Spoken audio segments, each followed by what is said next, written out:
I'm really honored to be invited here to speak in memory of Mr. Sharad Kale, whom I cannot describe as a friend because he was my very regular contact since I was the correspondent of the Economic Times way back in 1980s.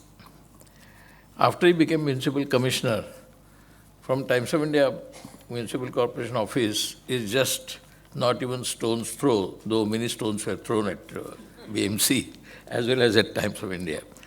I used to meet him very frequently in the corporation office, and I was always impressed and amazed by his absolute peace and calm and tranquil mind in most difficult situations. Mumbai always passes through most difficult situations, not only in monsoon, but almost every day. And yet, I used to be surprised how peaceful he used to be, how calm he used to be handling Mumbai's affairs. So, I have many, many memories of my conversations with him, but I will not go into all that. His daughter, Mrs. Sharad Kale, they're all here, Hemant Takle, Ajit Nimbalkar. Many of the bureaucrats then used to be regularly available for the press. Unfortunately, today that situation is not there. Most bureaucrats don't want to speak. In fact, not only they don't want to speak, they don't want to even take a phone. They don't want to respond to journalist phones.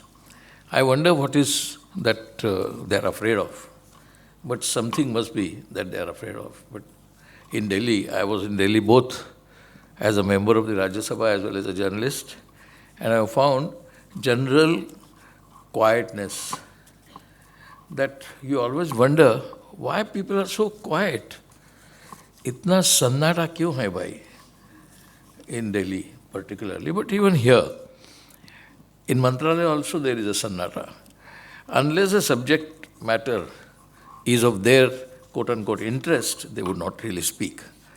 And now we are passing through the most interesting and perhaps, I don't know, but perhaps a very dangerous phase in India's political and non-political life. I think Mr. Sharad Kale's calm and tranquil approach towards politics and towards social affairs would have been very helpful. Coming to the topic India and the world, I think never before, I think at least during the Cold War here, Dr. Balchandran is here, there are many people here who are familiar with happenings in the world and politics of the world. Ever since end of the Cold War and the collapse of the Soviet Union, the world has so radically changed that not many people are able to understand what exactly is going on. Nobody ever thought, nobody, not even in international commentators in the New York Times or elsewhere, that the attack last year on October 7 by Hamas on Israel would lead to actually genocide in Gaza in a manner that is happening now. Nobody thought it would go such a long way. Similarly, nobody, absolutely nobody, I'm sure, unless Dr. Sani or somebody corrects me, nobody 3 years ago thought that Russia-Ukraine war would just continue, and nobody says end game, there is no end in sight, it just goes on. Now, of course, people are saying that if Trump is elected, then Trump has promised that he will stop the Russia-Ukraine war in just one day. Now, how he will do it, I don't know. That is a very, very big kind of promise that he is giving. But it is distinctly possible, since he has said he will withdraw support to NATO, or he will support only if they pay the fees to US for the NATO. So maybe, and moreover the underground friendship of Trump with Putin, maybe Russia-Ukraine war may be under control after Trump is elected, if Trump is elected. But the signs are that there can be a real tie, like it happened in the year 2000 when George Bush and Al Gore fought against each other. At that time, Al Gore had received more popular vote, and yet Junior George Bush was elected. Similarly, in 2016, when Trump was elected, Hillary Clinton had more popular vote. Many people feel that this time Kamala Harris may get more popular vote, and yet Trump could be elected. So one thing is sure, India and the world is going to be not radically but fundamentally different after the American elections on 5th November, which is only 3 weeks away. So when we discuss about India and the world today, we have to take into account the Russia-Ukraine war as well as Israel and genocide that is taking place in Gaza. I am told by the organizers that I should be bilingual if possible, because there are many people who are cosmopolitan and liberal and they would prefer in English, and some people would prefer in Marathi, so I will switch from English to Marathi sometimes, but otherwise I'll carry on. So the point that I'm driving at is, during the Cold War, to understand the world was rather simple. Not that Cold War was a good period, but the world was rather simple. If you all recall, many people will recall, that India was considered to be in the Russian club, the USSR club, the Soviet Union club, though India was actually leader in the NonArmament Movement, but most of the people who were pro-America or America-centric in their world approach thought that India is part of the Soviet club. And it was very simple. I mean, you were either pro-US or pro-Soviet. You were either pro-Indira or anti-Indira. You were either pro-left or pro-right. There was no RSS or BJP or Jansangh at that time in commanding position in politics. So even when they were strong enough, nobody discussed the issues like Ram Mandir, nobody discussed the issues like Gyan Vyapi. Hardly any discussion took place on Hindu-Muslim. People described anti-Soviet and pro-Soviet, but nobody described as pro-Hindu, pro-Muslim. Hindu-Muslim question did not come as part of political understanding. Now, many people do not understand why Israel is bombing Gaza. And very strangely, many Hindutva types in India say that good, they are destroying and they are actually creating problems for the Muslims in Palestine, Muslims in Gaza. For them, even the world is divided into Hindu-Muslim. All this began, interestingly, I don't know whether there is a correlation, but all this has begun, the so-called Hindu-Muslim question, only after the collapse of Soviet Union. Till then, Hindu-Muslim question did not really matter. Globally as well as here, Islamophobia became a prominent political force only after collapse of Soviet Union in 1991. You may recall, some of you might, that the so-called thesis of Clash of Civilizations by Samuel Huntington was published in 1993. And Francis Fukuyama's book, End of History, was published originally in 1989 as a thesis and later on as a book in 1991. So that exactly matches. 1989 is the year when Berlin Wall collapsed, and 1991 is the year when Soviet Union collapsed.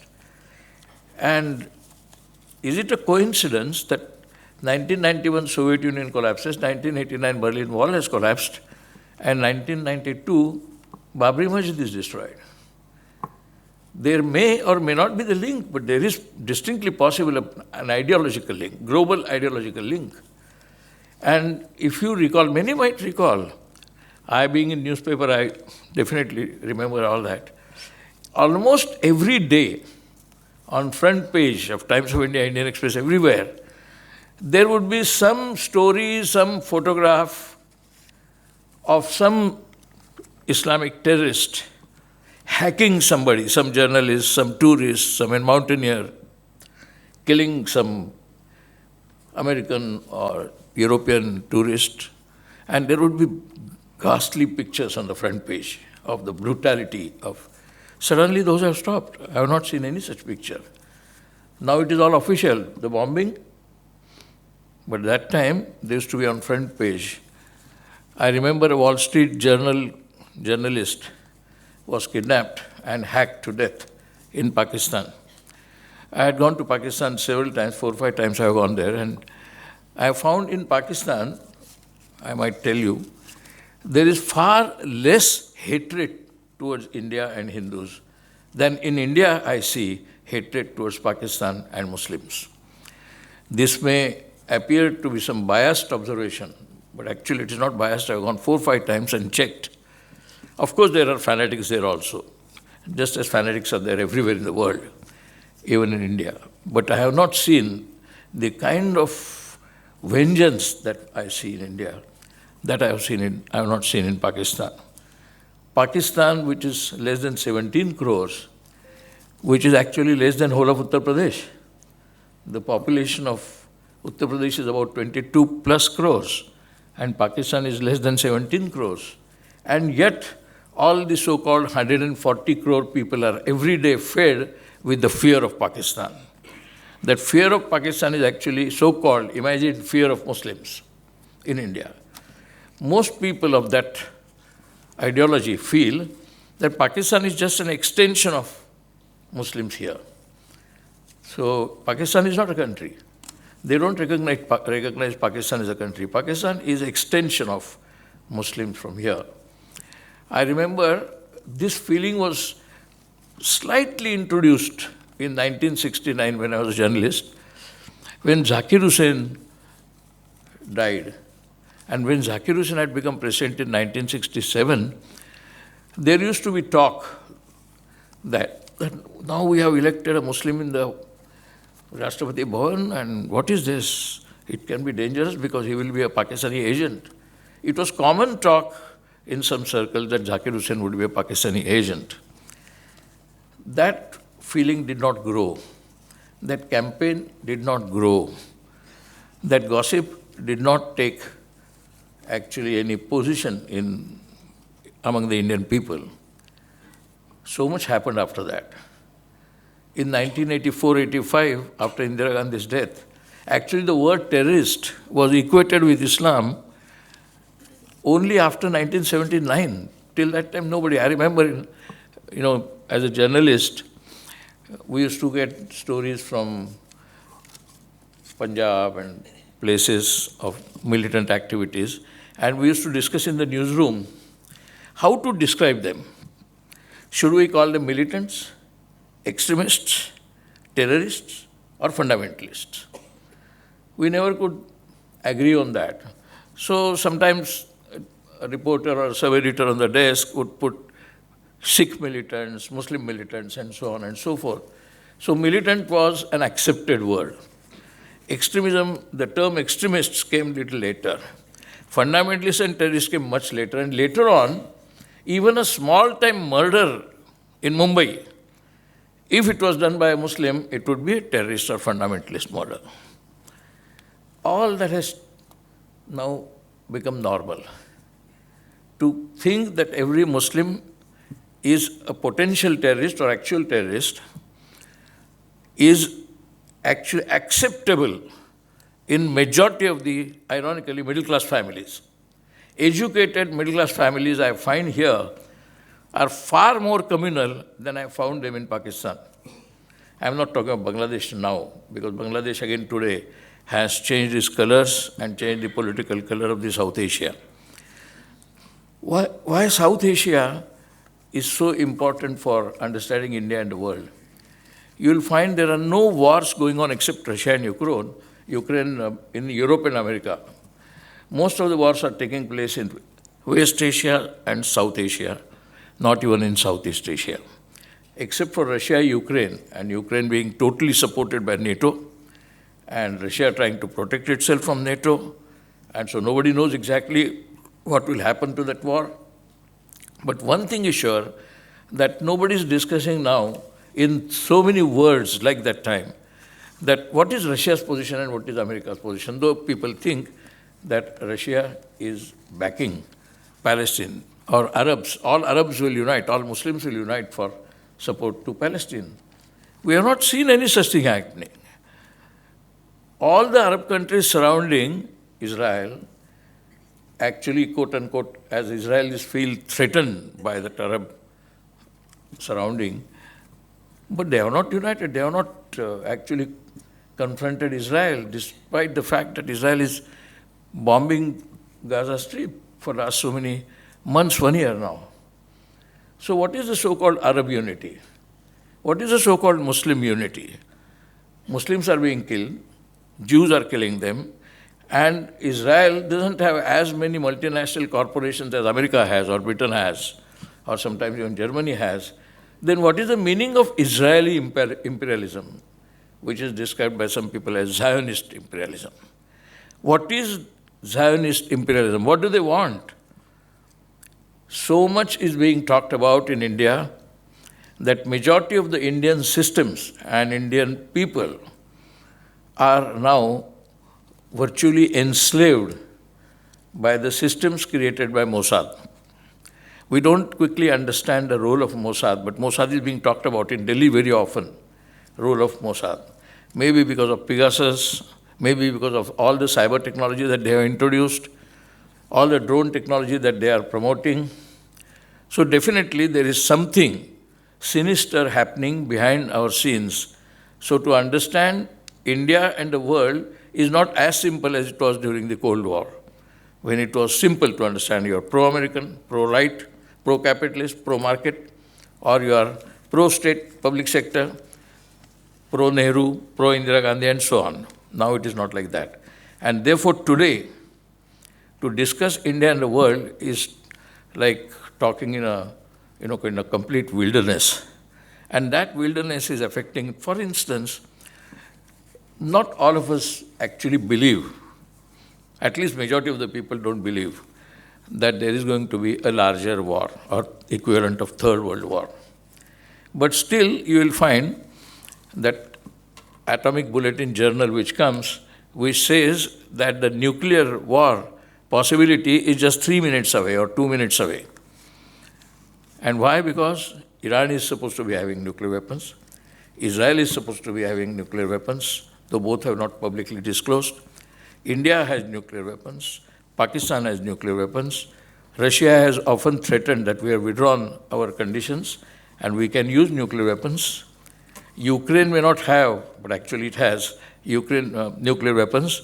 So it is not as if nuclear war is out of the reach of mind. It is possible.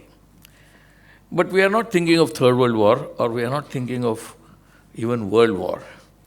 But if tomorrow Israel attacks Iran, if it does, if it attacks their nuclear power center or nuclear establishment or their major sensitive armament units, and if then Iran attacks Israel as a counterattack, and if Iran attacks, then America is distinctly likely to come in the open, and if America joins, then even Russia will join in support of Israel.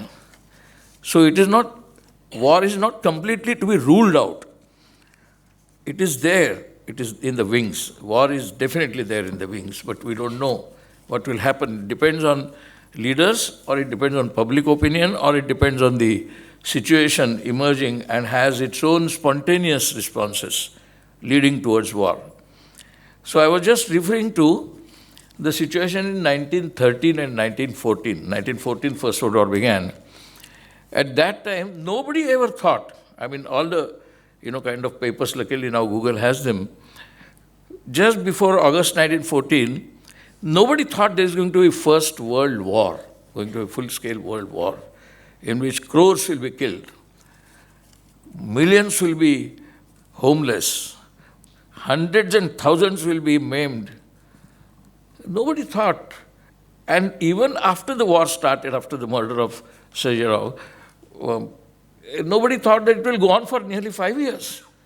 Till 1919, the war went on. And then one country joined, second country joined, third country joined. Initially, nobody thought that will happen. But later on, the world realized that countries are choosing the sides according to their political or strategic or geographic position and entering the war. After the First World War, after the Warsaw Treaty, and after humiliation of Germany, nobody ever thought there would be rise of Hitler. Nobody thought. In fact, Germany at that point of time was considered as a great center of culture, philosophy, history, literature. Germany was the center, not Britain. Britain was imperial power, but Germany was a cultural center in Europe. Everybody looked at Germany. Perhaps many people don't recognize the fact that in India, the appreciation of Germany began sometime in 1920s after Germany's defeat. And that's why a large number of middle classes, particularly Brahmins in Pune and even in Mumbai, started later on even supporting Hitler. But one of the reasons was Germany was a fascination for a large number of educated people. If I am not mistaken, Sani might correct me, Bhabha's first paper was in German language. And German language was considered as a kind of elitist prestige point. To learn Germany was a prestige point in middle classes in the 1920s, 30s, 40s. And that's how Hitler also got so much support, so much following in India. But again, after the First World War, all the so-called intellectuals and peaceniks and everybody thought, now too much. We have wasted so many lives. Now there should be no war. So 6 years later, they formed League of Nations and thought that the League of Nations will be able to control any such conflict or intervene in any such conflict. But within 13 years of the formation of League of Nations came the Second World War. And many people, many soldiers, many generals who had participated in the First World War were 20 years older, and they again participated in Second World War, again the same kind of formation. Germany isolated and the war began. There is one famous novel which I would recommend for anybody who is interested to read. The name of the novel is Fatherland. The theme of the Fatherland, I will not tell you the whole story because it is fascinating. The theme of the Fatherland novel is, it begins in 1964. Hitler was born in 1989, the same year when Nehru was born. And in 1964, he is 75-year-old, Hitler. Actually, he has committed suicide in 1945, but the novel begins in 1964 when Hitler is alive and 75-year-old. And there is going to be a big celebration, big event in Germany to honor him on his 75th birthday. And American president is going to come. And the chapter begins, obvious, because the Second World War, Soviet Union was routed, defeated, humiliated, Allied forces were defeated, and Germany won the war. Hitler won the war, and the so-called two superpowers were Germany and US, not Soviet Union and US. That is the plot where the novel begins. That Germany, if Germany had won the war, what would have happened? And then story proceeds. I don't want to go into the story. But point is, many people must have read, if United States had not developed the atomic bomb, many people must have seen the film Oppenheimer, it actually says that if US had not made the bomb, there was a distinct possibility that Hitler would have produced it in 1 year or so, within 1 year or so. And if Hitler had the bomb, even before the Americans or the Allied forces or Russia had it in 1949. But if Hitler has the bomb, he is going to create a havoc all over the world. A man who is a monster, who has no thinking of... You remember when Lord Halifax, who was Irwin, when he met Hitler in Germany, and the question was discussed about India. And Hitler asked Irwin. But why you British people are tolerating that old man? You should not tolerate him. You say he's having following. Maybe just shoot him. Gandhi should be shot. So Lord Irwin was completely shocked by that statement. So he looked at him, maybe there will be some followers, so shoot them. Even if there are 1,000 followers, shoot them all. Shoot Gandhi and his followers. And there will be no problem. British Empire will have no problem. Why are you afraid of that Nanga Fakir? He didn't use that word. That was used by later on Churchill. But if such a man, Hitler, had the bomb, we can imagine what would have happened.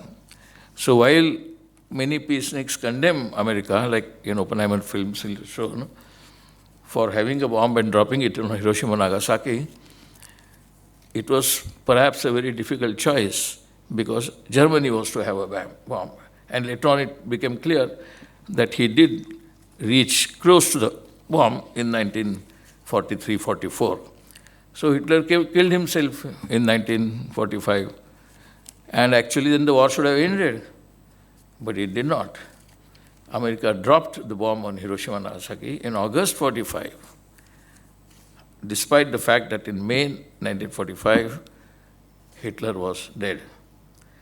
So all that has happened between 1919, First World War over, and immediately we enter the Second World War, and then everybody thought again, like everybody thought after the collapse of Soviet Union, that market forces have won. Capitalism has won. Western democracy has won. So, Fukuyama said, it is the end of history now. There will be nothing happening. There will be no Cold War. There is neither Soviet Union nor US. Market has won. Liberalism has won. Everybody thought that the world is going to have peace now that Soviet Union and US don't exist as warmongers or nuclear powers. And what we find? What we find after 1993, after the so-called end of Cold War, many wars taking place all over the world. Now there are more places in conflict than perhaps during the Cold War, or even if there were in Cold War such conflicts, there were agencies like Soviet Union would intervene, America would intervene, or even the forces like Bertrand Russell and Jean-Paul Sartre who used to conduct parallel trials. Today there is no Bertrand Russell, there is no Jean-Paul Sartre. Today only we have Trump. And Biden, whether he is there or not, it hardly matters. He is there. So point is, nobody has been able to predict after 1993 what is going to happen. And now it is exactly 30 years. And 30 years, more unpredictable world we are living in. So when we discuss India and the world, I don't think anybody, not even a great honored astrologers, would be able to say what is going to happen, say, by 2030, 7 years, 6 years down the line. Nobody can say. Can anybody say for sure there will be no war between India and Pakistan? Can anybody say, despite the fact that Jaishankar went yesterday to Pakistan and said that cricket match is okay, and yet on the one hand, he has given a hand of friendship to Pakistan, slight, small step, and we have stopped giving visas to all people coming from China, business visas included. Hong Kong, China, visas are not being issued in India. So on the one hand, you are saying that cricket matches are okay with Pakistan. On the other hand, you are completely blocking the visas for anybody coming from China. So this is our neighborhood. And if you remember, immediately after Narendra Modi took over as Prime Minister, he announced within first week that our foreign policy is going to be totally different from the earlier government's foreign policy. Our foreign policy will be neighborhood-friendly policy. And therefore, for the first swearing in, he had invited all the neighborhood heads of states, Pakistan, Bangladesh, Nepal, Bhutan, Maldives, Sri Lanka. Everybody was there. And today what we are in shambles. Entire neighborhood today appears to be hostile to India. Bangladesh is hostile to India. We don't know what to do with Hasina. Even media is not talking about Hasina. As if to talk about Hasina without hurting the government's interests would be a problem. Therefore, Hasina has disappeared from the pages of newspapers as well as on TV debates. So Bangladesh, and everybody is wondering about Hindus in Bangladesh. Are we equally bothered about Hindus in Manipur or Hindus elsewhere? I don't know. But we are all extremely bothered about Hindus in Bangladesh or temples in Bangladesh. But are we bothered about Hindus here, in this country, in many parts of this country? But no. That Hindu-Muslim virus opened in 1993, promoted all through, because once Soviet Union as an enemy has gone, somebody wanted some enemy. And that somebody obviously was the Western neo-imperialists. They wanted some enemy. Now, who is the enemy? How many of you remember that in 1979, when Soviet forces entered Afghanistan, Americans openly said to remove Soviet Union from Afghanistan, it is time to support the fundamentalist Islamic forces in Afghanistan. So all the fundamentalism in Afghanistan was promoted by United States. And this is not my opinion, biased or otherwise. This is all on record. There was no Taliban till 1992. All that started afterwards. And America supported Taliban also, and also fundamentalists in Afghanistan. So Islamophobia on the one hand and supporting Islam fundamentalism were the two-pronged strategy that the State Department had in US. And we have all passed all that. We all consider that as passé. We don't consider that as a threat. We don't think that there are strategies involved in every single thing that you read. It is projected.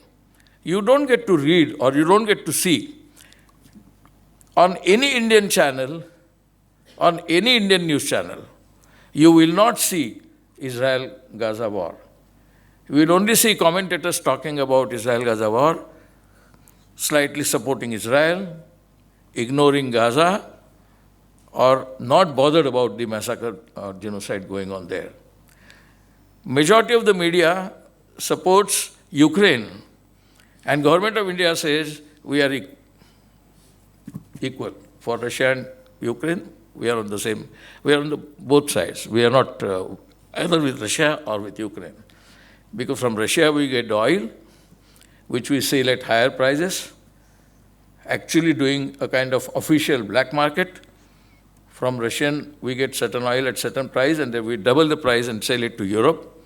America gives a blind eye to that.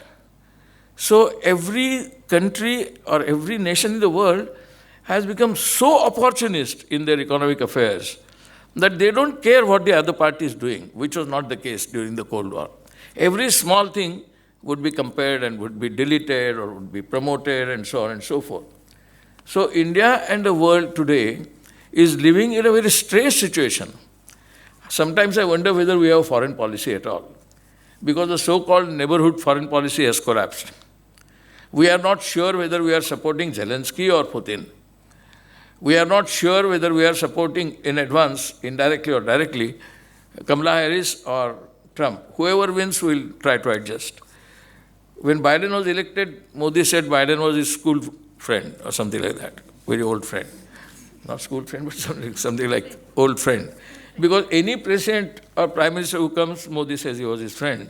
I don't know whether you have seen the tape of Xi, Chinese premier. He says Chinese premier had come to the village where Modi was born. And I'm not joking. There's a fact, it's available on the tape.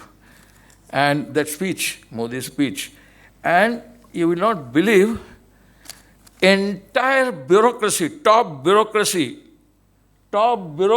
in Delhi, sitting in front, actually applauding all the lies that Modi was giving in that speech. All the lies. There was no evidence of anything, but then he suddenly showed, this is the letter, this is the proof that Chinese premier came to my village. So our relationship goes back to those days. I hope he would have said further, if he was allowed to speak, that actually Yuan Tsang was very close to him.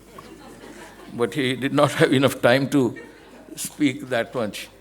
But the point is, therefore, we have no foreign policy at the moment. We have foreign minister. Non-alignment movement has disappeared from our conversation. In newspapers, NAM, these three alphabets don't exist. If you recall, at one point of time, there were 169 members of the non-alignment movement. And Indira Gandhi was the chief leader, though actually it was started in 61 by Pandit Nehru and Nasser and Tito. At that time, they had only about 20-25 members of NAM. Later on, Indira Gandhi's time, there were 169 members. And in Indian non-alignment movement, India as a leader was respected, not only respected, our point of view was taken seriously every time there was a national or international conflict. And therefore, Indian Prime Minister would be invited to sort out the matters in the United Nations or in the general dialogue, or general conversations or general negotiations. Now, who cares now? Non-alignment movement doesn't exist. SARC has disappeared. In any case, SARC was a controversial issue even when it was formed. But later on, at least it got recognized. Then we had so-called SARC University in India. What is that? Where is that SARC University? Nobody is talking of SARC. At that point of time, SARC was considered, I don't know whether you remember, SARC was considered to be developing a parallel South Asian currency like euro and like dollar. SARC was going to be the leader for South Asia, for trade. And India was to have a trade in all the South Asian countries and Southeast Asian countries and not dependent on Europe and America. What we have actually seen, nothing of SARC, nothing of trade in the South Asia. And we are still dependent on the one hand on America and ironically still dependent on China for majority of the imports, and yet we are denying them the visa. So I don't understand what is the foreign policy. If you are denying visa, then don't buy anything. All raw material for pharmaceutical comes from China. Majority of the raw material is coming from China. And still we don't recognize Chinese business groups coming here as members of visiting team. What is this foreign policy? Nepal is less than the MMRDA in population. MMRDA is larger than Nepal. Sri Lanka is almost at the same size as MMRDA. And Sri Lanka also, our relationship is not good. Nepal also relationship is not good. And I said Pakistan is less than UP, Pakistan is also not good. Bangladesh is same, about 17 crores, relationship is bad. So which country we can say is our friend? Suddenly Maldives has become a new friend thanks to China denying them aid and now India is offering them aid. But otherwise, till last year, Maldives was also considering to be a conflict point with India. So in entire neighborhood, we have no friend. And only friend Modi has is all over the world. In Saudi Arabia gives him the maximum honor of some. So here he condemns Muslims. He talks about Gyan Vyapi and Smashan and all that. And there he collects his honors and tributes and awards from Saudi Arabia, from everywhere. So for Modi, I personally think India and the world definitely requires a leader with vision. Pandit Nehru had the vision. Everybody talks about his failure in India and China because there was a war between India and China. But what was wrong with the vision? The vision was that India and China, the largest populous countries in the world, if they were friends, if they could work together, there would be no challenge from the new imperialist world. That was a vision. You can say it failed. Then you call Nehru romantic and this, that, and the other. But there was a vision. Hindi cheni bhai bhai. And later on, when Modi ji sat on the same jhula in Ahmedabad with Cheaping, the slogan by the BJP was Hindi cheni bhai bhai. So, all the newspapers next day said Hindi cheni bhai bhai comes again. So what happened? At that time, Hindi cheni bhai bhai slogan was considered as anti-national slogan after the war. So, and suddenly that disappeared. Now, I don't know whether they have actually entered some 2,000 kilometers or 4,000 kilometers in Ladakh. But the fact is, everybody says it, they have. And if they have entered, we have not done anything. If you notice, there is no campaign against China. There is campaign only against Pakistan. And no campaign against China. Not only that, we bring Vallabhbhai statue created in the foundries in China and brought in Gujarat. So how are our relationships based? Have you noticed that Afghanistan has disappeared from the press? So much is happening in Afghanistan. My friend is there as a correspondent there for AFP. And when he comes to India, he tells me what is happening in Afghanistan. Not one paper reports about developments in Afghanistan. What brutalities are going there, how women are being treated there. And what we talk about is Afghanistan's cricket team. A lot more pages have been devoted to Afghanistan's cricket team, and Afghanistan at one point defeated Britain in cricket. English team they defeated. So point is, we don't report, we don't consider the existence of these countries. We don't know anything about them. And the educated middle class does not ask any questions about this. Dr. Ravindra Tatte is here, so I would be forgiven by him. In Harkishan Das Hospital, Modi ji gave a speech in front of doctors, top surgeons, top physicians, and he said, India had the genetics technology during Kauravas and Pandavas' time. And that's why the Kauravas, all those 100 Kauravas of the same age, no? Otherwise it would have taken 100 years for Kauravas' mothers to have 100 children. So all these Kauravas, 100 Kauravas came because of the genetics available that time. And plastic surgery was there. That's how Ganesh. And when somebody asked him, not at the conference, after the conference was over, somebody asked, not Modi ji, among themselves, if plastic surgery was there, why kill that poor elephant? They could have just put the same head which was cut by Shankar and put it on the... So elephant would have been saved.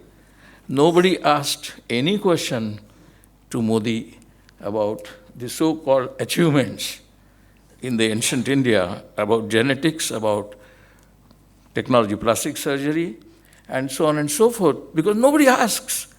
Just as nobody asked him that Chinese premier has relationship of 1,000 years, and that goes back to Modi's village at that time, and nobody asks question. You see that, please, I would request you to see the tape, it's available. All the top bureaucrats, many of whom you can identify, bureaucrats, are sitting there and applauding the absurd statement. They are not even lies, they are absurd statements which he is giving. So we all tolerate the absurdities. We have become very tolerant. As in any case, Hindus are supposed to be very tolerant. So we are tolerating all the nonsense we are supposed to tolerate because we are supposed to be Sahisnu. That is what is the main problem between India and the world. Today you don't get front page news of the international events. You don't get any news. During Sharad Kare's time, I remember the front page would be Vietnam War. Now we were not concerned directly involved with Vietnam War. But the Geneva talks and the SALT talks held in Paris talks with the Soviet Union and US would be on the front page, and at least the intelligent and thinking people and educated people would be reading about what is happening in the world, what is happening in the Arab world, what is happening in European world, We used to be discussing even the British elections regularly. Nowadays, most people don't know who is the British Prime Minister in India because he is not matter. He is no different than a Orissa Chief Minister. I mean, so there is no difference. We don't care. International news doesn't exist in the Indian press or in Indian TV. So when we talk about India and the world, India must be, at least among the educated people, must be an informed country. We are not even informed about what is happening in the world. Forget taking sides. At least taking side requires some information on that side. There is no information, so there is no side. So the tragedy about the India and the world is we are just going by destiny. We don't know what will happen. Whatever happens, we'll deal with it when it comes. And when it comes, how we'll deal, we'll see what is the immediate benefit to us, like oil from Russia. We will not see what is the ideological position. In NonArmament Movement, founded by Nehru and later on supported by Indira Gandhi and promoted, there was a clear policy line on what India would do in the world. Africa, do we know anything about Africa? Africa is not even mentioned. Africa doesn't exist. Dharavi exists, but Africa doesn't exist. Dharavi exists thanks to Adani. Otherwise, Dharavi also would not have existed. In Africa, there are so many problems in each country of Africa. And we don't report anything about Africa. There is ANC, African National Congress, about which we don't know. There used to be front page news, and every time any Indian Prime Minister, Foreign Minister, Indian media person went to Africa, they would be told everything from Lumumba to Mugabe. Everything is to be discussed. Now nobody knows. So if Africa doesn't exist, Latin America doesn't exist, South Asia is out of touch, China is our enemy, and Pakistan is our main enemy. Our foreign policy means India and the world means foreign policy towards Pakistan. That's it. India and Pakistan is our foreign policy. India and Pakistan is our world. And once India and Pakistan is our world, outside India, Hindus and Muslims is the world inside. So, as a result, the Indian educated people have become morons. And that moronic approach towards understanding is also because of the wealth that the middle class has after 1991 globalization. All the shopping malls are full. The IMAX theaters are charging anywhere between 500 to 1,000 rupees for a film show. And after entering the film show, the expenditure is mainly on the popcorns than watching the films. So there is money, so much money. If a family of 4 goes to a film in INOX, it spends something like 3,000-4,000 rupees. And that kind of wealth. And yet we'll see government, Maharashtra government has said that they are giving all free passage, free movement, free transport for visiting Tirtha Yatras. You can go to Char Dham, you can go to Kashi, you can go to whatever. And they are giving free of charge to all the old people. You are giving money, cash money to Ladki Bahin. You have so much money. You have so much money, but actually there is nothing happening in actual life. There is no investment. There is only money. There is no investment. So I understand that middle class having this new wealth created after 1991. I remember I will not take more time.